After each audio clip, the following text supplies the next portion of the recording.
Hello, tonight, together with you. You close your eyes and slowly walk back through the dusty corridors of time. It's just past midnight. Maybe there's a soft hum of a fan in your room, or the gentle rustle of wind outside your window. Now, I will take you back to the beginning of 1914. Let me warn you, surviving this journey might be difficult, but don't worry, this is just a story, at least for now. So before you relax, consider liking and subscribing only if you truly enjoy what I do here. Write down where you are and your local time in the comments. I'm curious. Now dim the lights. Maybe turn on a fan for that soft background noise. And let's slowly begin our journey tonight. Your eyes are closed, your breath slow and deep. As your thoughts drift, you find yourself in the tense yet quiet atmosphere of early 1900s Europe. The yellow flickering light of electric lamps shines on city streets, but that light only hides the peace on the surface. Deep down, great powers are connected both as rivals and allies, each trembling for their own interests. Historians call this era the powder keg, because a small spark, maybe a newspaper headline, maybe an assassination could ignite a catastrophe. There's still academic debate about which event actually triggered the war's outbreak. Some see the assassination of Archduke Franz Ferdinand in Sarajevo as the starting point, while others view it as the culmination of an already volatile socio-political tension. But now you are away from this noisy and complex world, merely a calm part of the story. You sense history whispering from dusty pages. Tonight, I will tell you not the colossal face of war, but the human moments behind it, because there's something everyone doesn't know. War is not only about weapons, but also the silence, hope, and sometimes despair in people's hearts. Slowly, the yellowed borders on the European map emerge. Kings, emperors, generals all, small figures in a grand game. Lost among their plans are millions of people, each with their own dreams, fears. Maybe just waiting for morning. Take a deeper breath. The soft wind hums in your ear like the echo of a distant piano note. Now you continue walking through the silence of history. You slowly advance within Europe's fragile balance. Your eyes are still closed, but your mind senses the complicated ties between yellowed maps and history books. Nationalism, a strong belief in the superiority of one's own people and culture, but like a fireball in the hearts of countries. It's not just borders, but a fierce race for identities and futures. The great powers of the world are bound by complex alliances. On one side is the Triple Alliance: Germany, Austria-Hungary, and the Ottoman Empire. On the other, the Triple Entente: France, England, and Russia. Historians still debate. Did these alliances make war inevitable, or were there other options? Some argue that this system only escalated tension and distrust. Colonialism is another major factor. European countries competed for territories in Africa, Asia, and the Pacific, heating the rivalry even further. As you walk slowly through this stage of the great powers, you feel millions uprooted from their lands. In those years, Europe seemed quiet, but it was just the calm before the storm. Little known or rarely emphasized was that significant military technological transformations were underway. Artillery shells, machine guns, and even poisonous gas were being considered. This was a first sign the war would be more devastating than ever. Let's listen to the streets a bit. Artists debate new movements in old Paris cafes. Politicians in London never put down their pens. Secret military plans are drafted in Berlin. All this activity directs history invisibly. And of course, the public is mostly unaware of these plans. Meanwhile, culture, technology, fashion, and literature thrive. But one of the deadliest catastrophes is slowly being born. Historians call this complex situation a powder keg, because a spark could blow it all up. You are just a soft whisper in this complicated tableau, a light breeze in the night. In the midst of all these power struggles and secret calculations lie the hopes, fears, and silent prayers of millions of ordinary people. Soon will arrive at the famous assassination, the first spark of this great storm. But for now, just listen and feel why these balances would break one day and the world would change. Your eyes closed, a faint smile on your lips. Keep breathing deeply. Slowly, you dive into the complex web of history's silence. In the darkness of night, you walk silently through the streets of Sarajevo. Stars decorate the sky as you approach the infamous moment of June 28, 1914. Archduke Franz Ferdinand and his wife Sophie travel in a car convoy, perhaps unaware of the fate waiting around the corner. An assassination, small but with colossal impact. Gavrilo Princip, a young nationalist, becomes the trigger at that moment. This bullet pierces not only one body, but the heart of the entire world. Historians still debate whether this event was truly the war's start or just the spark in an already explosive powder keg. Some see it as an external expression of complex political tensions. Diplomatic relations break rapidly that night. Austria-Hungary prepares to declare war on Serbia. Other countries enter a chain reaction. Germany moves to support its ally. Russia backs Serbia. France and England join the fronts. The war grows like a wave. But now, you're not inside this. Chaos, only an observer outside. You feel the cold air of that moment. Maybe unsettling, but equally fascinating.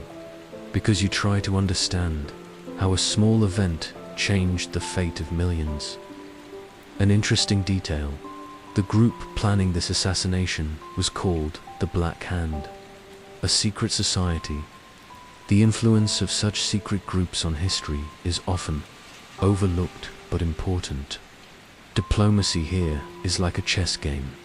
Each country protects its interests while tensions rise. Historians argue that events at this time made war inevitable, they say. This remains controversial because whether an alternative path existed is unknown. You, outside this complex and ruthless political game, are only a calm narrator. And the night is your friend. Therefore, next you will meet war itself experience. Life in the trenches. But for now, leave that moment with a deep breath and silence. Remember, a small spark can quickly turn into a great fire. Tonight, you watch that fire fearlessly, but understanding.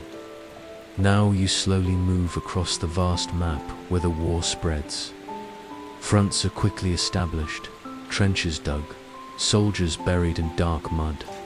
Rapidly changing tactics on one side, long silent waits on the other.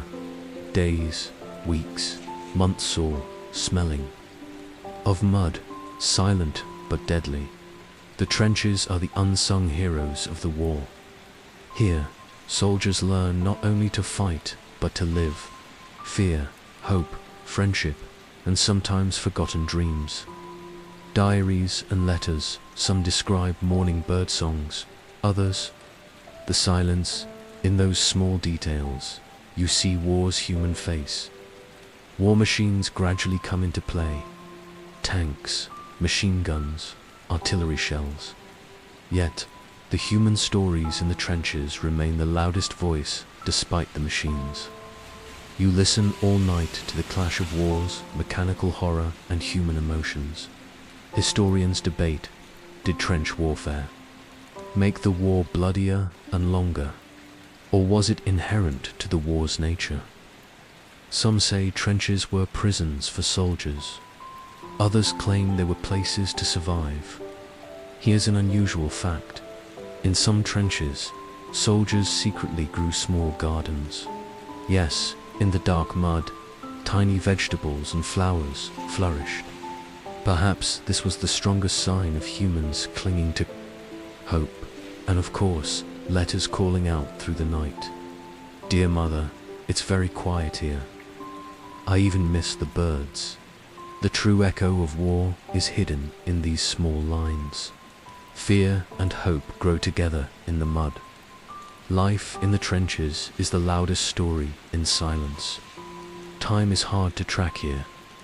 Days and nights blend as the human soul sometimes finds its deepest silence.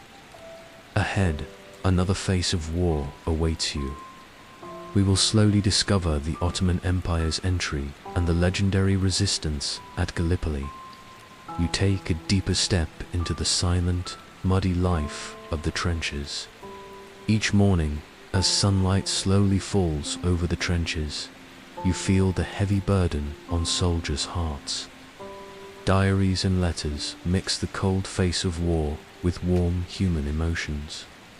Dear brother, even the stars are silent here, but thinking of you warms my heart. These words reflect the search for hope even inside war. In the details of daily life, you realize every moment is a miracle.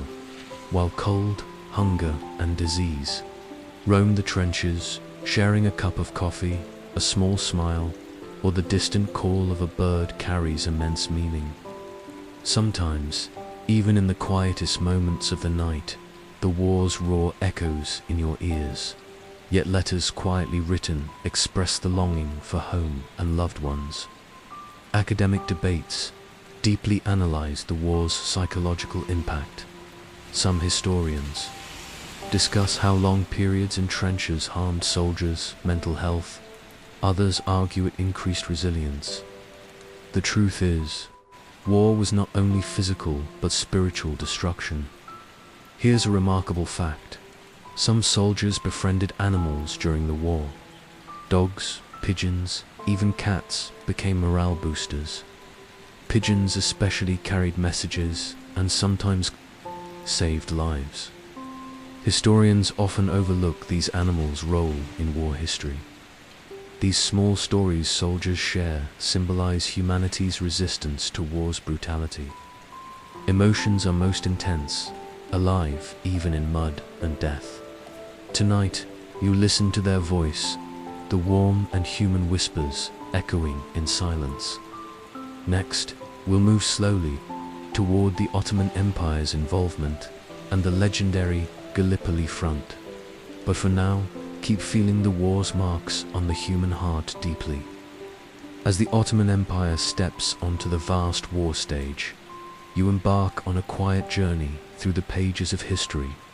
In late 1914, when the Ottoman Empire entered the war alongside Germany, the conflict spread over a much larger geography. This was not only a clash of lands, but of cultures and destinies. Gallipoli, a name, a legend, a resistance epic. The mine-laying ship Newsrate secretly slows the enemy fleet's advance, while the courage of the 57th Regiment and the famous Order I do not order you to attack, I order you to die echo in memory. This phrase reflects the spirit of not only soldiers, but an entire nation. Here, the war shows that it can be won not only with weapons, but with belief. Historians debate Gallipoli's great importance as a military strategy. Some view this resistance as a turning point that changed the war's course. Others see it more as a symbol. However, what happened at Gallipoli is accepted as one of the most humane aspects of war. Here's a marginal fact. At the Gallipoli front, secret theater plays and poetry recitals were organized to raise soldiers' morale. This is one of the most beautiful examples of a human touch against the war's cold and harsh face. Perhaps this proves how people never lose hope, even in the hardest moments. You feel the dust, wind, mud, blood, and hope mixing on this field. And as everyone knows, war is fought not only on battlefields, but also in the mind, heart, and soul. Your next stop is the Eastern Front and Sarakamish, where you will face a different side of war, freezing cold and conditions that push human limits. But for now, stay a little longer in Gallipoli's magical silence and drift to sleep with the stories of those great heroes. Now you leave the dusty, heroic scenes of Gallipoli and journey toward the harsh, cold Eastern Front. You blend into the silence of snowy mountains in Sarakamish. Here, war is a battle not only with the enemy but with nature's merciless power. Thousands of Memetskik freeze to death. The cold is so sharp your breath even turns into ice crystals. At this moment, the human body's limits are pushed. Historians still debate Sarakamish operations, planning, and execution. Some see this tragedy as a military mistake and inadequate preparation, a tragic side of war. At this front, there's much more than an ordinary war story. Humanity is tested. Helplessness, fear, and faith walk side by side.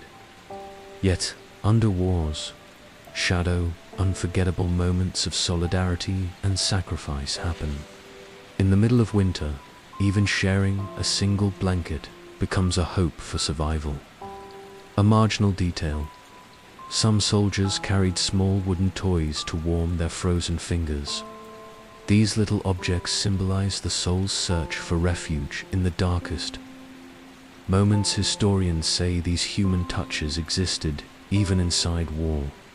The Balkans are also in turmoil during this period. People migrate, homes are abandoned. You feel war's multifaceted impact, including hardships endured by civilians. And of course, the war continues, not only on land, but in the skies. Next, you will step into the shadow of tanks, poisonous gases, and the first warplanes.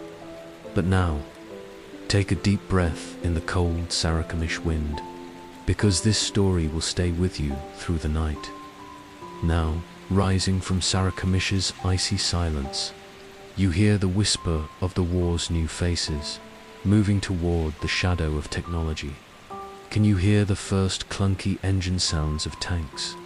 New, heavy, and somewhat scary machines that will forever change the nature of the battlefield. The non-stop rattle of machine guns shatters the trench's silence, revealing the mechanical horror of war. But don't forget, humans are still behind these cold metals, sweating, scared, and hoping bodies. You faintly smell poison because poisonous gases are being used for the first time. This new weapon radically changes the ethics of war. Historians still debate the inhumane dimensions of technological developments in this period. Some believe technology sped the war's end. Others argue it deepened the suffering. A marginal fact: some soldiers made primitive gas masks from home fabrics, sometimes even old t-shirts.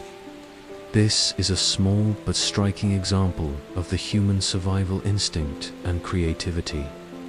Warplanes also appear in the sky, becoming symbols of the war. But remember, flying these metal birds is no comfortable journey yet. Many pilots' first flights were also their last. You watch the birth of a new era while observing human fragility. The impact of technology on the war's course and human history remains a hot topic among historians. Does more advanced technology mean more suffering? Tonight, I want to ponder this question with you. Now, move a bit away from these machine shadows and take a deep breath. This chapter tells the story of war's dark technology and human perseverance.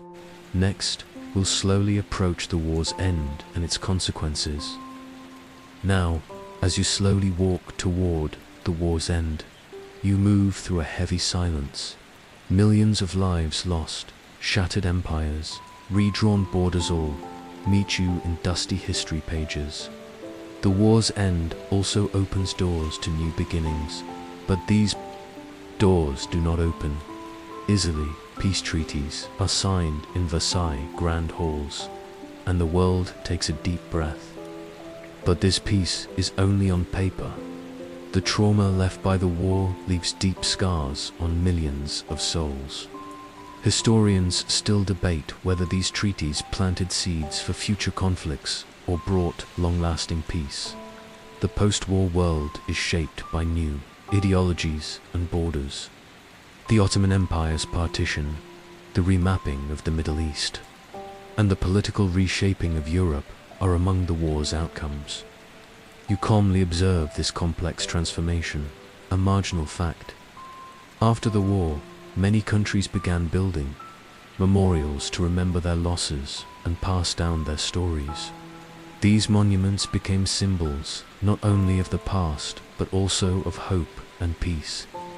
Historians say these memorials provide important clues about societies, ways of coping with trauma. While millions try to rebuild their lives, you slowly approach the war's deep memories. War shapes not only the past, but also the future. Now, together we will walk toward the silence and new hopes that came after. If you're ready, continue. You step into the silence draped over a world weary from war. Now it's not the sound of guns, but the soft whisper of the wind, much clearer than the distant echoes of artillery. This silence is the whisper of deep scars, memories, and losses left by war. Your eyes closed, you take a deep breath and walk slowly through the memories. Hundreds of thousands of names live not just on lists, but in hearts, quietly remembered without forgetting, a living history. These memories sometimes touch your ears like midnight whispers, sometimes like a soft melody. Perhaps the most important lesson this war left humanity: peace is fragile and precious. Historians continue to debate how societies coped with trauma after the war, whether forgetting or remembering is more healing. These questions may remain open forever. But tonight, you and I feel the delicate fabric of peace in these quiet moments. A marginal fact: after World War I, new movements in music and literature emerged to ease and commemorate the war's pain. These works express the deep marks on the human soul and remind future generations of peace's importance. Now, as you prepare to open your eyes slowly, you make peace with the night. Take a deep, soft breath before you get lost in the great silence of war. Let this silence carry you to new hopes, new dreams, and now, open your eyes, because tonight's journey ends here. In the warm embrace of silence and peace, drift into your dreams.